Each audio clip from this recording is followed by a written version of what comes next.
Som da Comissão de Inquérito das Manhãs 360, em que desafiamos os nossos políticos a responderem a 5 perguntas sobre a atualidade. Hoje é nosso convidado João Almeida, deputado do CDS. Bem-vindo. Obrigada por ter aceitado o convite. Bom dia. As regras são do mais simples que há. Temos 5 perguntas para lhe fazer. Por cada resposta certa recebe 5 pontos. Se pedir ajuda, a nossa, não tem ajuda do público, nem pode telefonar para casa, só tem direito a 2 pontos. E se der uma resposta errada, não pontua. Só para ter uma ideia do atual ranking, na terça-feira o António Mendonça Mendes fez 15 pontos. Sim. Ontem, Isabel Bento Lopes fez o mesmo, 15 pontos. Vamos ver se consegue bater este número. Consegue bater, sim. Não vai estar aqui, não é? Vamos lá começar. Além de político, jurista, já teve outros cargos, um deles ligado ao futebol, foi presidente de Os Belenenses. Sim. Em que ano é que o Estádio do Restelo esgotou pela primeiríssima vez? Pela primeira vez? Primeira vez na sua longa história. Na história do clube, Na não da do sua clube. história... Não, na história do clube, que faz do este clube. ano 105 anos. O estádio, num jogo de futebol. Sim. Vale dizer que jogo é que foi ou não? Vale dizer, mas é o ano, eu quero o ano. Sporting. Não foi. Tenho ideia, não? Não, mas como não é essa a pergunta, não conta ainda. Exatamente, foi só para ver se estavam com Para mim atenção. era já 0 pontos. Não, para ver se estavam com atenção, Quer ajuda? Terá sido... Estou a tentar... Está a ter- Em... Não quer ajuda. Pode ser ajuda. Então sim. vá. Eu não sei. Vamos lá. 1959, Sim. 1969 ou 1979? 69. 59. 59. Foi no jogo com o Benfica. Pois, O Benfica. E sabe qual foi a receita bilheteira nessa altura? 566 contos. Deve ser uma fortuna. Imaginem Uma o que fortuna em era. 59. Sim. Na altura Eu tinha jurado que 3.000 me iam euros. perguntarem que ano é que o Belenenses tinha sido campeão. essa era fácil. Vinha preparado para essa. E em que ano foi inaugurado o estádio? O estádio... Olha, por isso Essa não conta, eu dei não essa... Mas essa não é para ranking já. Não. Esta é só Esta já uma falhou. curiosidade. Essa já falhei, portanto, 56? 56. Vou só pôr o sonzinho só para o animar. Esta Mas era mais difícil. Esta Esta era mais difícil, difícil de que a facto. anterior. Aliás, recomendo-lhe a leitura de um excelente artigo que foi publicado quando o Estádio do Restelo fez os 60 anos. Está no Observador. O autor fui eu. Portanto, Excelente artigo. excelente artigo. Está com excelente qualidade. É por isso que eu me lembro. O clube que faz este ano 105 anos, não é? Impressionante. João Almeida, qual dos candidatos às europeias tem falhado mais penaltis na campanha eleitoral? Eu acho que a Marta Temido, eu não vi ontem que estava em viagem, mas disseram-me que ontem falhou vários também numa entrevista. Acho que tem obviamente que a minha opinião é parcial, mas tem feito uma campanha muito, muito tensa, um pouco até inesperado que assim fosse, e acho que o Sebastião Bugalho tem conseguido fazer uma campanha mais, bastante mais à vontade, mais natural, mais espontânea. E pronto, depois cada um dos outros candidatos também a tentar ir atrás do seu objetivo, mas diria talvez que a Marta Temido, e sinceramente tem-me surpreendido também, até porque o conheço, a campanha de João Oliveira, que esperava que No bom conseguisse... sentido? Tem surpreendido? Em que Não, sentido? no mau sentido, não da campanha, mas do efeito.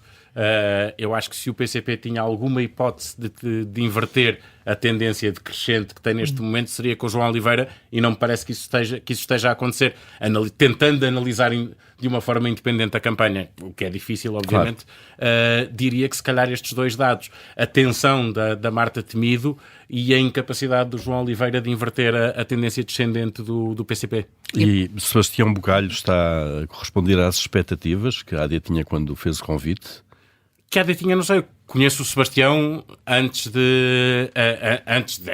desta escolha e não estive envolvido na escolha. Todos portanto, nesta bolha conhecemos de alguma forma o Sebastião Bugalho há alguns anos. Claro, mas a questão é não estive envolvido na escolha, Claro. e, portanto, na ponderação que foi feita, e, portanto, relativamente às expectativas, imagino que sim, mas não estive. Relativamente àquilo que eu salientei há pouco, é que o Sebastião acho que está a ser autêntico na campanha, e isso é muito importante.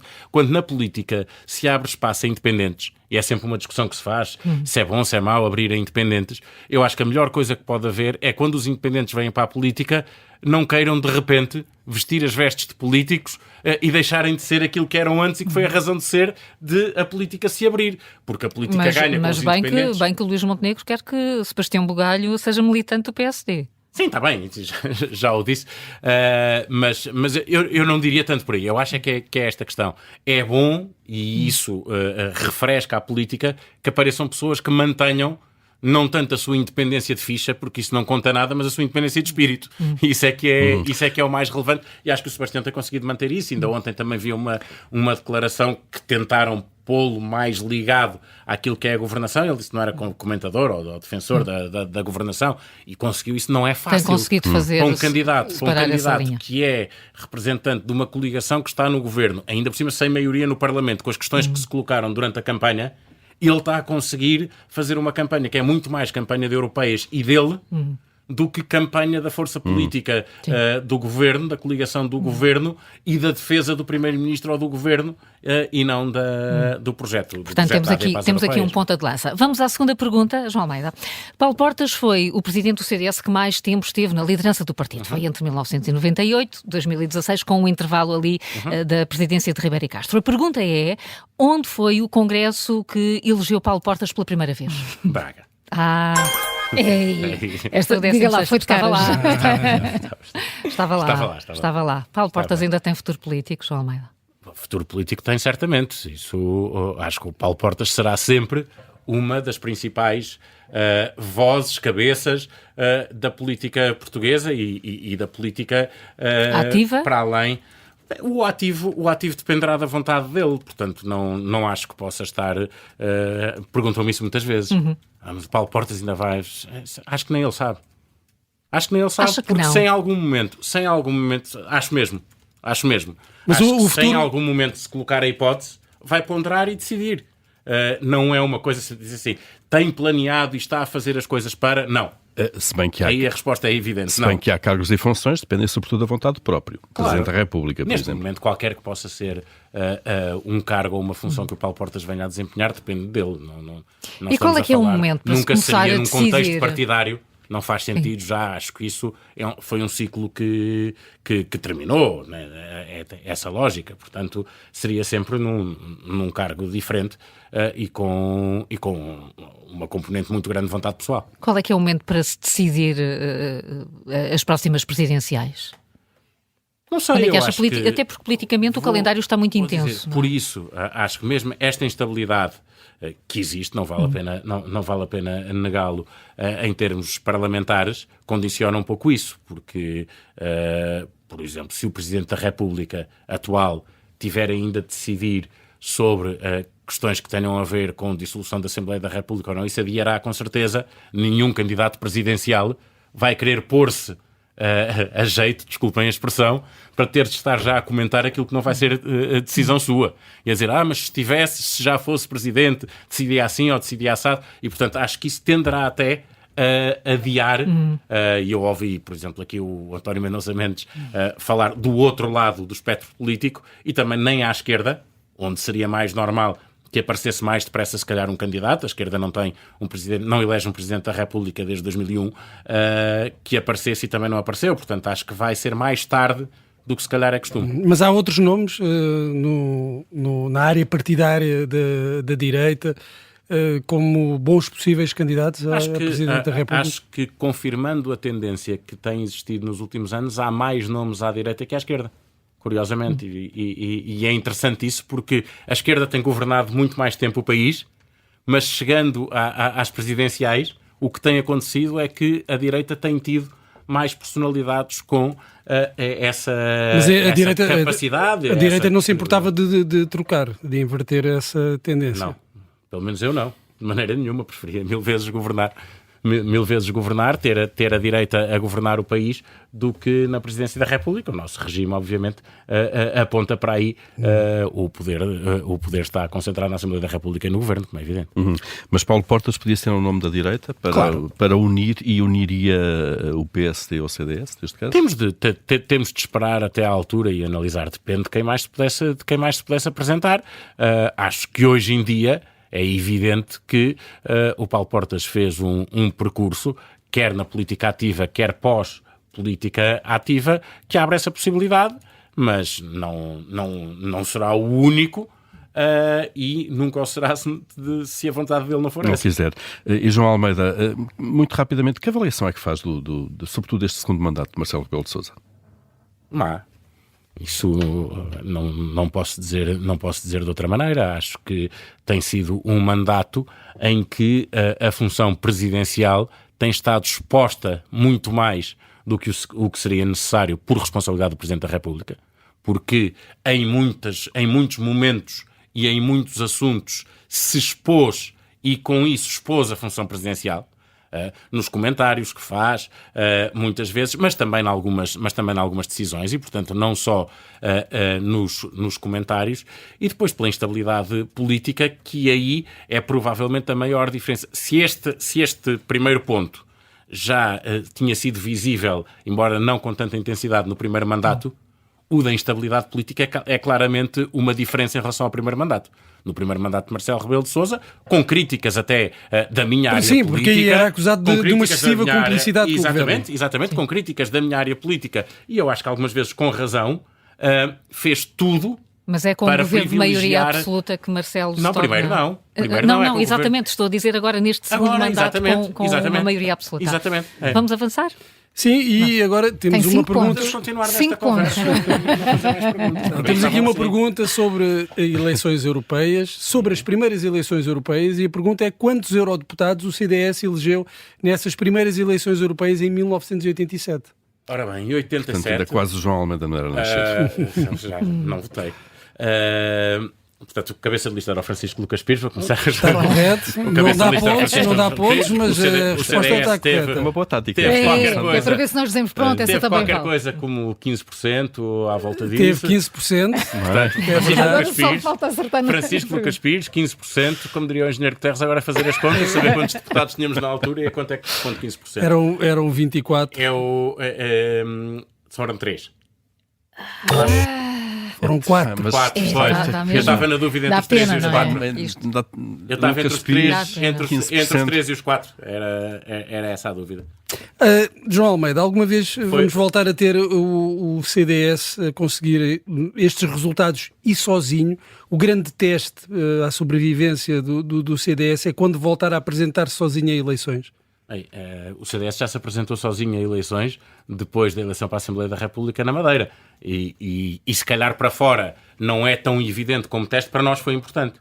Para nós foi muito importante esta eleição na Madeira por uma razão que eu acho que é compreensível. Nós também tínhamos estado muito tempo no governo na Madeira, saímos de uma coligação e íamos a votos numa eleição difícil e elegemos 2 deputados. E, portanto, acho que, naturalmente, esse teste existirá. Mas é difícil, às vezes, transpor isso para a realidade não estou a dizer na nacional, lógica claro. de transpor. Estou a dizer é possível. Um partido que esteve no governo, as circunstâncias na Madeira até eram mais difíceis, se calhar, do que em termos nacionais, porque havia um JPP que capitalizava a oposição ao governo. Portanto, um partido que decide sair de uma coligação de governo tinha muito pouco espaço para se poder afirmar e, portanto, acho que não é para transpor, mas foi para nós interessante ver esse movimento. Acho sinceramente o que aconteceu ao CDS em 2022 foi excepcional, condicionou para futuro, não conseguimos voltar ao ponto em que estávamos antes automaticamente,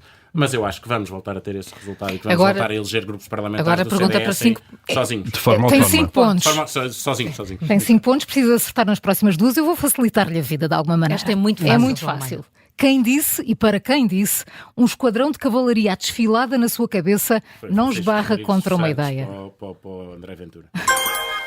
Esta foi de cara, Esta era não muito foi? fácil. Esta foi mais dinha. O CDS tem perdido votos para o Chega?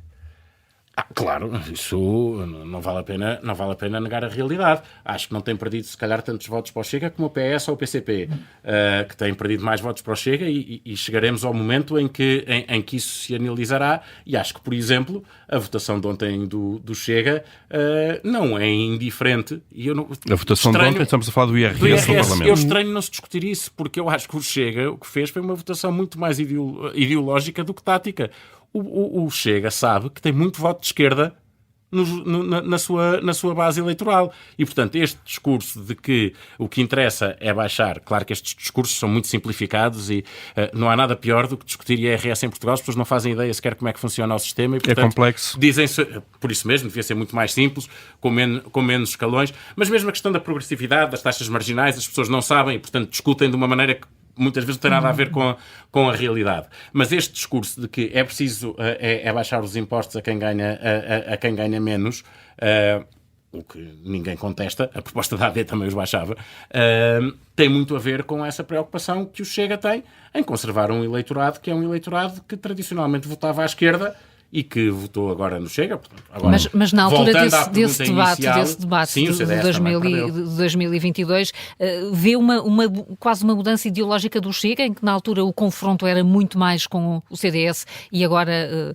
está muito mais no espaço político de esquerda. A partir do momento em que elege 50 deputados, obviamente que não os elegeu todos à direita e que tenha essa preocupação. Agora, isso tem a de ser claro. Isso tem a de ser claro e, portanto, tem de haver um debate. Eu acho que é preciso haver um debate mais profundo. E a discussão sobre o extremismo beneficia ao Chega. Porque depois não permite, por exemplo, colocar ao Chega uma questão muito, muito importante, quer dizer, um eleitor de direita. Vamos voltar a isso. Um eleitor de direita que votou no Chega à espera de uma mudança porque está farto do socialismo, com a votação de ontem do IRS, está satisfeito com o voto que deu ao Chega?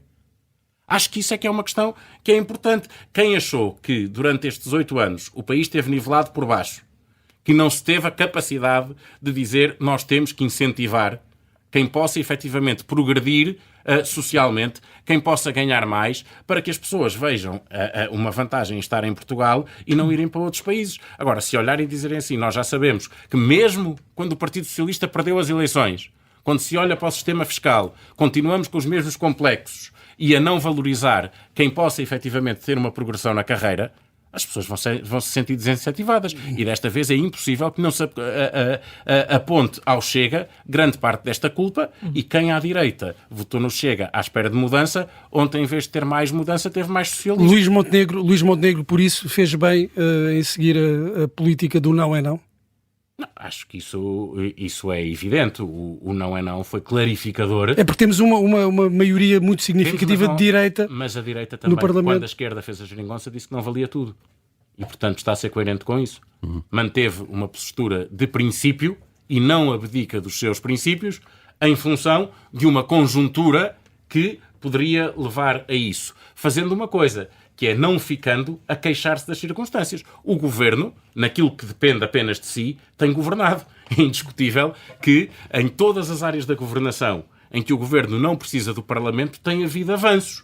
E, portanto, neste momento, não se poderá nunca apontar ao Luís Montenegro, à Aliança Democrática e ao governo qualquer limitação no exercício daquilo que foi a sua proposta eleitoral, porque isso está a acontecer. Claro, mas as condições de governabilidade não são boas. Última pergunta, precisamente sobre isso, João Almeida.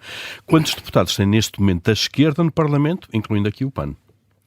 Então, 78 do PS, 5 do Bloco, 83, 4 do PCP, 87, 4 do Livre, 91, 1 do PAN, 92. Muito bem. Esta devia valer 10 com pontos. Parciais e tudo. Eu acho que sim. Não, eu acho com que eu parciais e tudo. Ainda estou mais nas outras duas. Não. Na das europeias do CDS. Fantástico. Não, esta composição parlamentar leva-nos a perguntar várias vezes quem é que governa afinal. E ontem tivemos mais uma prova disso. Agora, independentemente do Chega a votar assim ou assado. Naturalmente. Como é que isto vai ser? E por isso eu acho que à direita, e concretamente na AD, deve haver uma reflexão, e é importante haver uma reflexão sobre estas condições de governabilidade e mesmo sabendo, e os deputados que estiveram envolvidos neste processo têm-no dito, que houve tentativas, que houve um esforço no sentido de conciliar Sabe que o PS diz que não. As propostas. Sim, mas o Chega não diz que não. E o PS diz que não foi suficiente.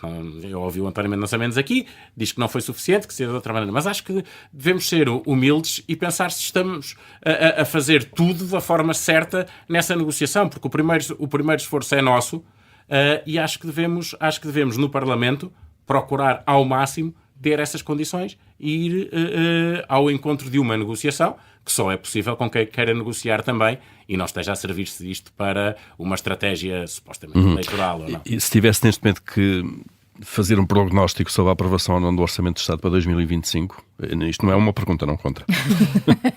O que é que diria? Vai ser aprovado ou que vai ser chumbado? Vai ser aprovado. Eu acho que o avanço da governação vai ser de tal maneira relevante à data da discussão do orçamento que o prejuízo para quem queira impedir esse orçamento de ser aprovado e muitas das soluções que se estão a construir neste momento de serem concretizadas será maior do que o eventual benefício eleitoral que podem ter de umas eleições antecipadas. E o resultado das europeias pode também pesar nessa conjuntura? Não, nós vamos achar durante 15 dias ou 3 semanas que sim, e depois vamos de verão e vamos esquecer disso. Hoje em dia a realidade é muito dinâmica e tudo aquilo que parece importantíssimo. Eu lembro-me que o Chega, quando fez aquele número todo do Presidente da República, achava que isso ia ter impacto nas eleições europeias. Já pouca gente se lembra. Hoje em dia a realidade evolui muito depressa e, portanto, acho que quando chegarmos ao orçamento já ninguém se vai lembrar do resultado das europeias e não vai ser esse o principal fator, seja qual for o resultado. Vamos a Muito bem, vamos notas, a contas, sim, não é? contas finais. Temos 15 um pontos. bloqueio É igual ao verdade. do Parlamento. 15. Tudo a 15. Tudo aqui. Eu quase estava agora. tentado a dar 2 pontos extra por Eu acho causa que era daquela justo. O resposta. João Bem, Almeida respondeu a 10 perguntas. Então, Toda certa. sai daqui com As 17 eu pontos. fiz, não é? Fica em primeiro no ranking, sai Tá daqui bem. com 17 pontos. João Almeida, deputado do Obrigada. CDS, muito obrigada por ter Obrigado. aceitado o nosso convite. Foi um gosto. Obrigado.